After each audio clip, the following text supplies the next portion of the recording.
Do you know that one of the highest points that a lot of people have gone to, including the foreign media, whether it's the BBC, the Voice of America, the CNN, Al Jazeera, and so on and so forth, is 3 kilometers into the point of operation. There's a place called Nukuru. Nukuru is about 3 kilometers into the point where that particular Tomahawk missile was also dropped. And if you look at it clearly, a lot of ignorance that goes into it shows to you that most people do not know that some of these powerful terrorist groups are the ones that meander along the borders between Nigeria and other countries. You know, in the Mali, for example, with the coup that took place, there were a lot of them that were also chased out of Mali, as it were.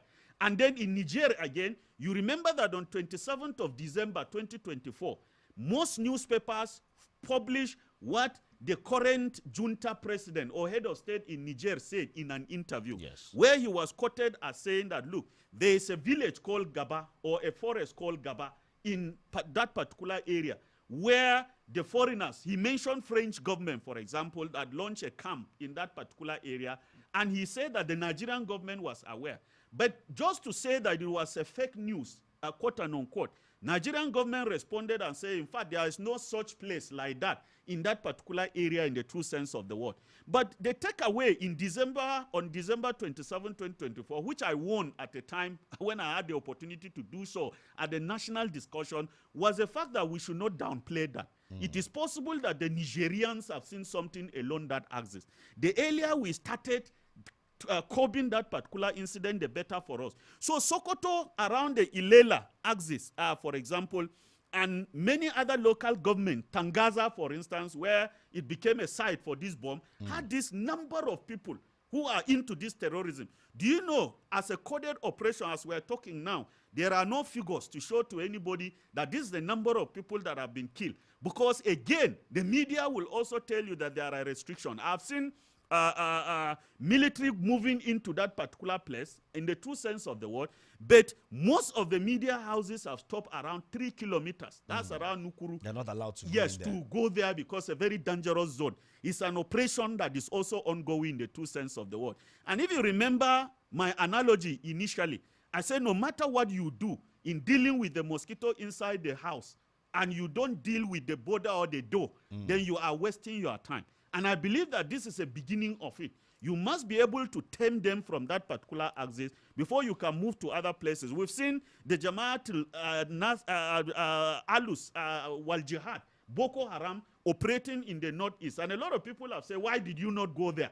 As it is. But these are ongoing operations, and we expect to see that in the niche of time, that these ones are also taken down in the true sense of it. All right, but let's talk about saboteurs now in government. Yes. This is another concern now. Exactly. A lot of people have actually believed there are saboteurs in this government. There are moves in the military. Remember during the Buhari regime, some people were actually brought back to the society, reintegrated back to society, and some of them were actually employed back to the military. And, you know, many people believe these people are now probably the most they have in all of these systems. Now, systematically, it seems the system is messed up already. But with the coming of the U.S., can this be dealt with along the line? It can be cleaned up, and that is where cooperation comes in. This is where the issue comes in. There are certain individuals, I'll tell you, that seem to be untouchable, quote and unquote. They seem to be untouchable. A lot of people have raised issues about certain individuals that if Nigeria is serious about it, why is Nigeria also leaving them within the cycle of leadership or power in the true sense of the word? And indeed, people may have a lot of reasons to believe that, and it's very logical. You remember also the United Arab Emirates at the time gave a list of certain terrorist sponsors, as it is. And I remember vividly that in the last protest by the Nigerian Union of, by the Nigerian Labour Congress, the NLC, the senior advocate of Nigeria, that is Falana SAN, has said that, look, one of the demands is for them to allow government to try and prosecute those particular 400 individuals that were also listed as sponsors of terrorism in the true sense of the word. So indeed, when people come up with this kind of statements, then we know that they are right to make such things, because it seems as if Nigerians do not also, that's the Nigerian government, quote unquote, may not also be serious in dealing with the issues. I remember also that the National Assembly the 10th Assembly also did what I call a security summit, and that's what they also call it. And part of the recommendations was the fact that Nigeria also need to deal with the mules, persons that are also within the system, who have become a cog in the wheel of progress in terms of our security in the true sense of the word. So to that extent, that framing is already established as it is. So again, a lot of people have pointed hands to the Honorable Minister of State for Defense. And a lot of people have also said that, look, why are you even keeping this man, despite many allegations that have also come on the table in the true sense of the word. But indeed, probably there are certain things that Mr. President is seeing that some of us are not seeing. But in as much as he's seeing what we are not seeing, he's not also feeling what we are feeling. Because at the end of the day, most of the communities that are affected by this insecurity are communities that are occupied by the common average individual that do not also have access to corridor of power in the true sense of the word. And again, the second aspect of it is that you've mentioned soldiers, for example, recruited. Even though the military came out and refuted that particular claim and said, no, we do not provide this platform for them to be recruited. But again, they need to show faith in terms of transparency and accountability as to whether these things are true, given the fact that they were the ones who established the safe corridor, Operation Safe Corridor for these particular individuals, where they were rehabilitating them, where they were trying to find a way of reintegrating them back into the society. And to that extent, a lot of people will believe that, yes, these persons might have also found their way. And you remember Ndume also said this at a time. He said some of them found their way back into the society and even into the security agencies in the true sense of the word. So you ask me how, and this is very fundamental.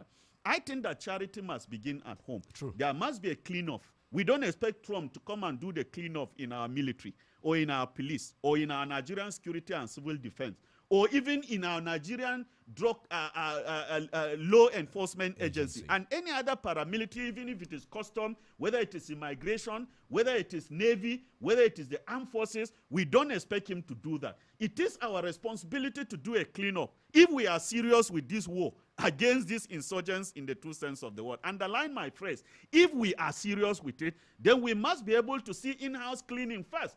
Because until and unless you clean your own house and set it in order, you don't expect other countries to do it for you. The Americans may focus more on dealing with many dangers across the border, and to some extent, they might also take off bigger insurgent groups in the days to come. But America will not continue forever. Of course. Americans are putting their resources into this. Do you know how much this costs? I remember the former chief of defense, who is now the Minister of Defense, during the Senate defense screening, also made a statement. He said, do we know how much some of these things cost? That if you shoot and you are not precise in getting your target, whether you get your target or not, billions of naira must have gone. 150,000, was it 150 million US dollars? So you can convert that and see how much it is. So the Americans are investing into this because they know that certainly a security to these areas might also be a security to them in the true sense of the word. So, but fundamentally, I want to say this. Nigerian government must begin to look inward. And it is not just about the federal government. It is also about the states too. What are the states doing to be able to follow up in the cleanup operation? But they believe they don't really have power when it comes to security. No, of course they have a way of doing it. Why are we talking about the recruitment of many people under the forest guards at the level of states? But are the forest Why are guards, we even talking about other securities like Operation Rainbow in our state? Even though they may not bite as we expect. But the point I'm trying to make is that we must begin to put our house in order. Let me give you a very simple example that our listeners might relate with, as it is. If a military decides to enter into an enclave of criminals and is able to dispossess them of their weapons, and they are able to shoot some of them and they escape with gun wounds without their guns, and they run towards your gate, what do you do if you don't have a stick? What do you do if you don't have a machete? What do you do if you don't have something ordained gun in your hand? So this is the point I'm making.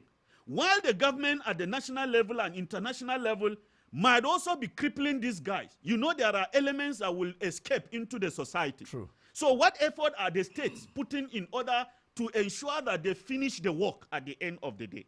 And this is the way you look at it. So for me, it is not about saying that, look, we expect Plateau State government to go and sponsor missiles, to go into the forest and begin to bomb people. Or we don't expect the Plateau State government to begin to empower people with sophisticated weapons that they are not authorized to do so without license. But there are areas that we expect them to take charge of it. In the true sense of it, Richard. So we must be able, what about the aspect of training of these groups that the states also have, whether it is a Motekun or so? What about other equipment that they are allowed to carry? Have we not also had commandants, sector commandant here in Barkin Ladi, after the attack recently, just some few days ago, telling the communities that why can't you ride and ask for action pump rifles? Are we not thinking in those directions? What are we doing with other institutions that have the manpower to produce den guns? The licenses can easily be issued, even by local governments. Why are we not utilizing them? Why are we not utilizing Butex, for example? Don't we have the hands that can produce it? It was Christopher Musa, when he was a defense chief, that came to Plateau State and said that those of you that have been arrested for fabricating weapons, locally manufactured weapons, come, we will give you employment. We'll recruit you into the army and use your talents and skills. Did we see a follow-up to those particular concerns? Not at all. Not at all. So I think that we should not just sit down under the umbrella of the fact that, look, yeah, we are helpless, and so we can't do anything. No. We must conscientize our citizens. Is it not the DSS boss that made a statement and suggested that we must use the Azare approach and strategy? What is the Azare approach? The Azare approach in Zaria, in Bauchi State, is the one where the people do not fold their arms to allow these nihilist groups to come and consume them in their community. They went after them. They mobilized themselves with all that they could find at their disposal, and they went after those particular groups in the true sense of the word. So how long can we continue to fold our hands and say that we're waiting for Tinubu, the president of the Federal Republic of Nigeria, or we're waiting for Trump, the president of the United States of America, to come in aid for us? We must do our own part in the true sense of it. And to that extent, that is where I say that we must see the states also doing their own. We must also see the local governments doing their own, mobilizing the people, providing supports, even to vigilantes, providing supports to hunters, to be able to empower them, that when the wounded, the weaker, nihilist, jihadist groups find themselves into those communities, then we will also be able to stand up to them at the end of the day. Okay. And this is my submission. Okay, but let's talk about the forest guard before we open the phone lines. On Saturday, 7,000 forest guards were actually, passed out from training. During the graduation ceremony, the NSC actually made it clear that these are, some of them are actually local vigilantes that have been brought into the system to actually help fight insecurity. But again, on the other side, some people are saying that these are not just local vigilantes. These are Fulani militias that actually have been just another way of empowering them. And the forest guards at the end of the day might actually be a very tough operation for Nigerians in the nearest future. Now, don't forget, a lot of people have actually accused the NSC, that's Malam Nuhu Ribadu, for actually playing some roles, indirectly to support insurgency in Nigeria, which we can't lay out. These are accusations. But allegations. They are actually allegations. But to you now, do you feel the forest guards operation can be as effective as the federal government wants it to be with this very call? Well, it depends on how we want to use it. It depends on how we want to utilize them. Good things that are out there in the hands of bad managers, they end up being bad themselves in the true sense of the word. The problem may not also be about the idea of the forest guard. The problem might be also about how we're able to use them effectively. And I granted an interview to Federal Radio Corporation at the time when this issue of forest guard was announced. And I said that I was not satisfied with this idea of forest guard. And I made submissions that time. I said the forest guard may not stand up to certain forces that may also come their way until and unless A, B, C, D were done to be able to empower the forest guards in the true sense of the word. But actually know the terrain more than any other. Of course, you may know the terrain, but if you don't have the wherewithal to be able to face the other forces that also know the terrain better than you, what do you do in the true sense of it? And I said at the time, the ABCD for me might include empowering these people with the requisite training. Because a well-trained and talented person in warfare can dispossess a very weakly trained person with very powerful weapons at the end of the day. That was one of the things I talk about. The training should not be about this 1 week, 2 weeks, 3 weeks, 1 month training. It must be combatant training that are deeply rooted in very sophisticated processes of disarmament, for me, in the true sense of the word. Then secondly, the B part of it I mentioned that time was the fact that we must find a way of empowering them with near equipment that they will be able to face these groups in those forests, as it were, so that they can stand up eye for eye, teeth for teeth, nose for nose, weapon for weapon, in the true sense of the word. And this must also be a replicate of what we have seen with the civilian JTF. Are the civilian JTF not also fighting alongside the military in the northeast, for example? Are they not also making success in terms of wiping and eliminating the groups? Why is it so? Because when Zulum came on board, he said, no, these civilian JTFs will fight shoulder to shoulder with the military, but we must provide them with the A I've mentioned, and that is a training. And the B I've mentioned is a weapon to be able to go with that. Where we're not replicating that standard for the forest guards, it's not about buying green uniform and red beret and giving them to go into the forest. No, that's not what we're talking about.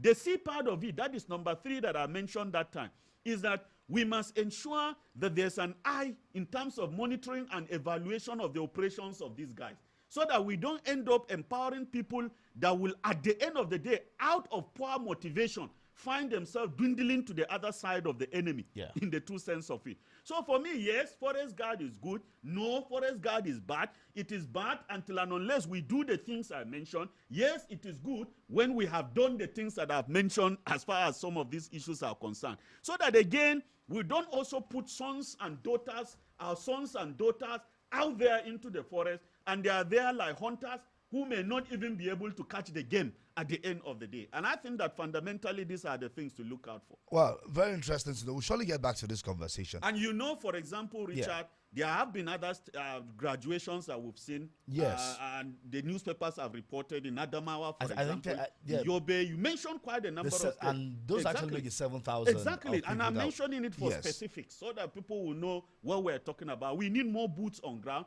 but many boots on ground without the requisite technology. Because it's also important to be able to go all out there and defeat the common enemy will just be an effort in futility at the end of the day. All right. Well, let's open the phone lines now. Let's talk to the listener on the other side of the divide. Then we surely look at, we'll get back to the studio to have more conversation regarding this very topic. Hello, good morning. Hello, good morning. Good morning, sir. Good morning. Your name and location? Yes, my name is Simba from Bukulokos. All right, welcome. Okay, now I think I need to come for the orientation again. I've been following all these terrorist organizations for long. When I sat down hearing this professor talking, to God who make me, I think he has made a lot of things I've studied about all these organizations. Therefore, what he has said, I think, for me, that is dogged. And, oh God have mercy. God will help us. The American government, they have their interest, yes. Nigeria is their own interest, yes. But in Pakistan, should we continue to allow this because of political gimmicks? No. It could be true. What happened for me, I think that was the best thing. And I think what will happen again, that should be the best thing. Thank you, and God bless you. All right, thank you so much for your take there. Let's take this one. Hello, good morning. Richard, good morning. Good morning. Your name and location, please. The highest is now. Lucas, good morning, sir. All right, he's listening. This is Honorable Joseph from Joshua. My brother Richard, I don't know why some people are trying to change the whole narrative about this strike of U.S. I don't really know what their problems are. Are they supporting these terrorists? I don't really know their motive. Richard, I don't know. Your people also have been killed. No matter some of these people are harboring these criminals. You understand? Is it why you will allow this kind of thing to be happening for over 16 years? Because maybe some of them claim that they're in poverty. If you're in poverty, is it in this way you make your money? Kidnap people, kill people, innocent blood, their way. Oh my God, Richard, I don't really know what is happening with Nigerians. US destroy, some of them are claiming that they don't hit target. Imagine, Richard. Just imagine. I don't really know what is happening. In time of Buhari folded his hand. He refused to do anything. But now, Tinubu will come out. You don't want this kind of thing to continue. People are shouting. So on the same part, when the good of Jonathan want to eliminate these people, the same people started shouting. Now, Gomez special started again. Doing good Lord Jonathan is what they use to scatter good Lord Jonathan regime. Now it has started again this Tinubu regime. But during Buhari, where do you hear bomb blast? God bless Nigeria. Amen. Thank you so much. Let's take this one. Hello, good morning. Hello, good morning. It's Radio Mama. I don't know, calling from Rantia. Welcome, Radio Mama. All I want to say here is that if we are a serious nation, why is it taking them a lot of time to allow the vigilantes, the local hunters, to bear the sophisticated arms? Why is it taking them a long time? Isn't that hypocrisy? You said they shouldn't, but the marauders, the terrorists are going about with the sophisticated arms, and nobody is able to control it in Nigeria's situation. And the problem with Nigeria's own situation is that there's a lot of us. So many people at the hem, they will say allegedly, that word has suffered, are part of it. So it's not even a question of technology now. So even if they bring a technology, it's somebody that will operate that technology, somebody will manage. So if they are not patriotic, they will make sure it doesn't go to the side. So that's the problem we are having in Nigeria. So it's very serious. The installation of state police, why is it taking a long time? Why is the National Assembly not, expediting action to make sure it happens? So that the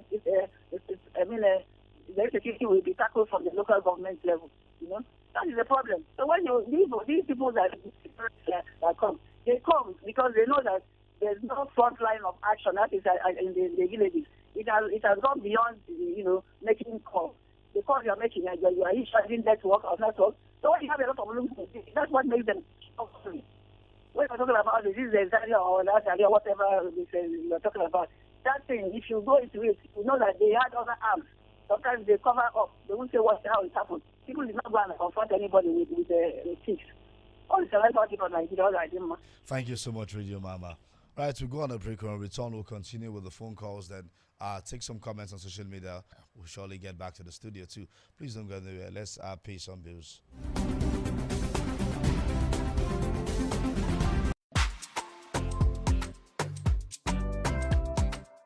Welcome to the Super Eagles AFCON 2025 Moments, powered by Peak, official milk of the Super Eagles of Nigeria. See, everybody with him own wahala. Every day comes with its own version of challenges, and you have to be ready to face them, because only then can you move on to the next. That's why I never miss my breakfast. Scratch that! My Peak breakfast, with the nutrients and energy I need to face each day, one challenge at a time. Every day is a good day to power on with a Peak breakfast. Full of energy and wearing a broad smile, Super Eagles defender Calvin Bassey says he's fully enjoying his experience at the ongoing AFCON 2025 tournament in Morocco, despite the growing expectations from Nigerian fans. Yeah, I've been enjoying myself. Yeah. I think we've had our good moments as a team. We've played well, and we're getting the results.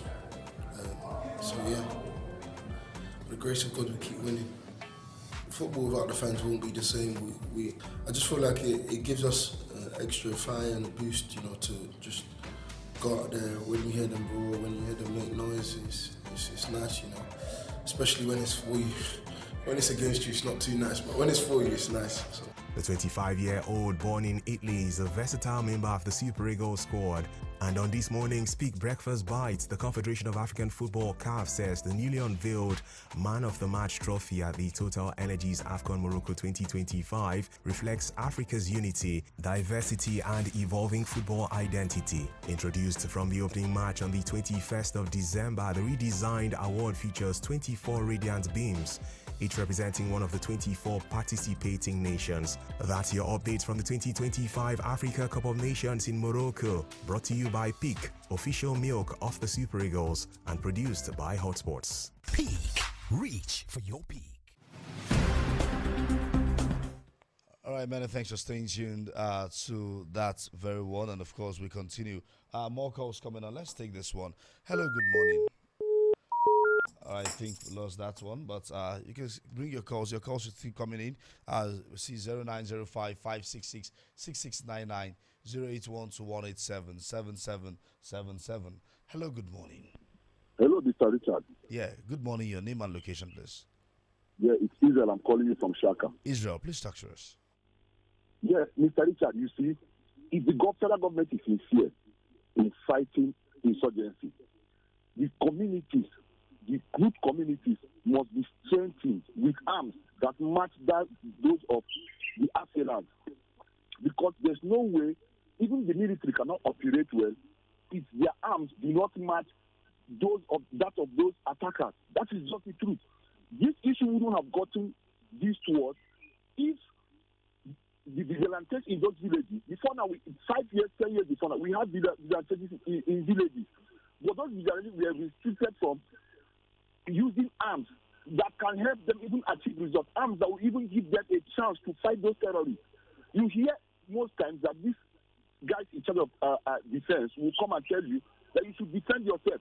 Does it make sense telling me to defend myself against a terrorist that is carrying an AK-47, that is carrying military-style weapons, and you are telling me to defend myself, to fight them back without having a weapon that matches their own? And even where you go out of your way to even get any weapon to defend yourself, you are tagged a criminal. Meanwhile, when the enemy comes to kill you, they kill you and go. You are not defended.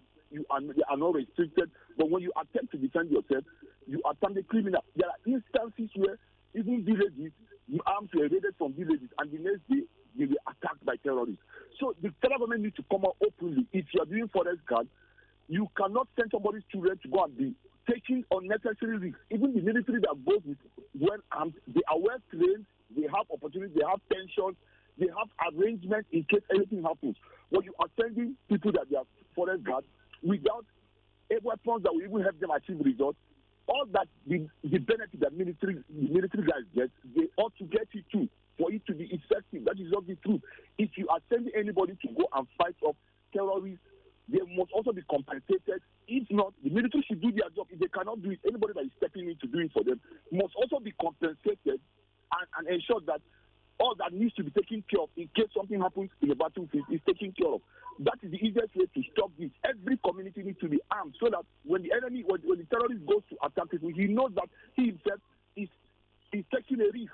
But where it is very clear that he knows he can come to a community and just shot 2 bullets and everybody disappears, and they have imagine when the governor was interviewing one of the commanders in Rio, and he opened his mouth and he said he saw them, and the governor asked him, it's on the media, that you saw them, what happened? He said he saw them. You are a military man that went to defend people. You are well armed. You saw people that killed people you are supposed to protect, and you were able to accept that you saw them and you didn't do anything. These things need to stop. We need to move forward. What the Americans are doing is a welcome idea, because we are in a desperate situation. When you are in such situations, you cannot refuse help. It doesn't make sense refusing help when you find yourself in such situations. The issue now is to protect life and property first before we begin to look at our rights to operate our country the way we want. Thank you. Thank you so much, Israel. Let's take a few comments on social media, then we'll get back to the studio.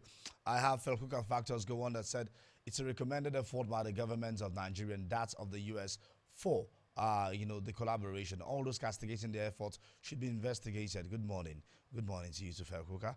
Emmanuel Adams said, I applaud the efforts of the U.S. in collaboration with the Nigerian government to the fight against terrorism. May their efforts be sustained and intact. I also urge that continuous tracking of the terrorists will continue, because a lot of them must have started living in the forest, to integrate with the different communities to cover their identities. Okay, maybe they've left the forest now, back to normal society.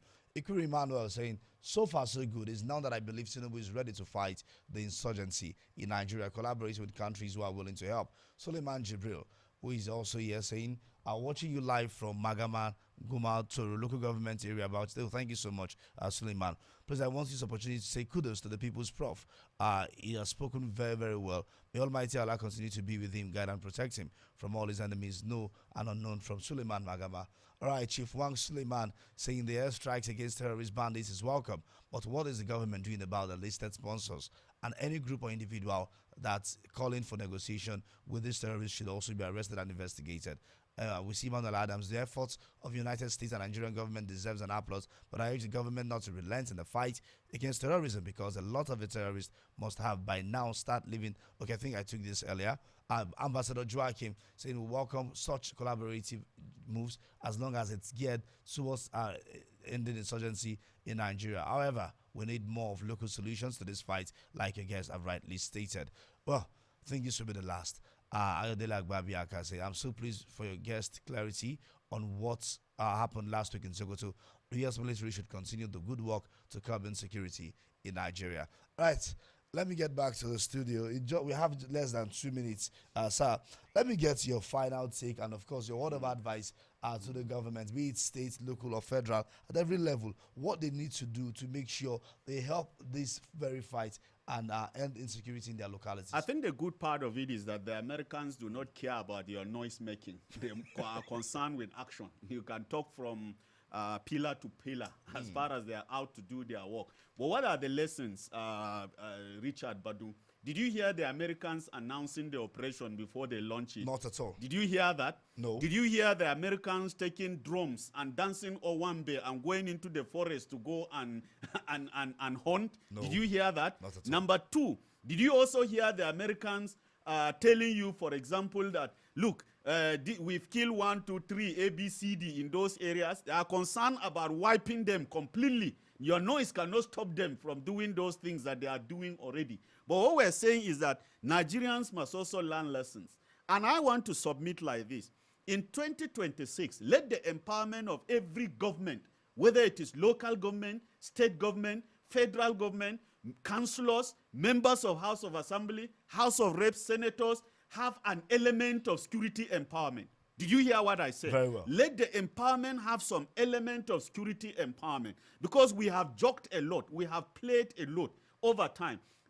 As you give people rice and other palliatives and bajaj and what have you, mixed it with some empowerment in security. Yes. It could be security training. It could be some security empowerment. I don't want to mention certain aspects of it that the law has also provided to the legitimacy of the provisions of the law. Let us see members of House of Assembly in their own constituency empowering the young people in those areas in terms of self-defense. Let us see the members of reps, let us see the Senate doing their best to be able to empower people.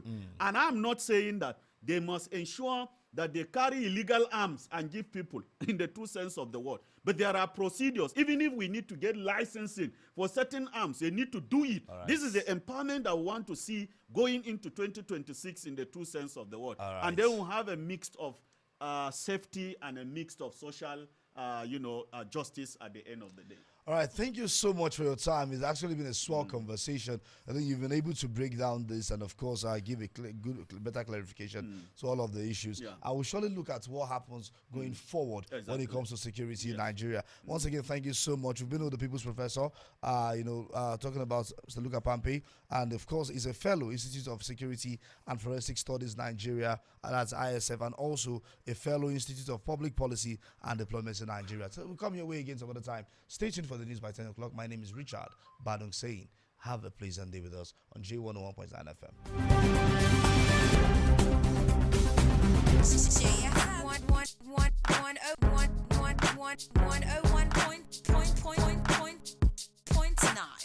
You are listening to Plateau's finest radio station, JFM 101.9. 94.9. Isaiah 9 verses 6 to 7. For unto us a child is born, unto us a son is given, and the government will be upon his shoulder, and his name will be called Wonderful Counselor, Mighty God, Everlasting Father,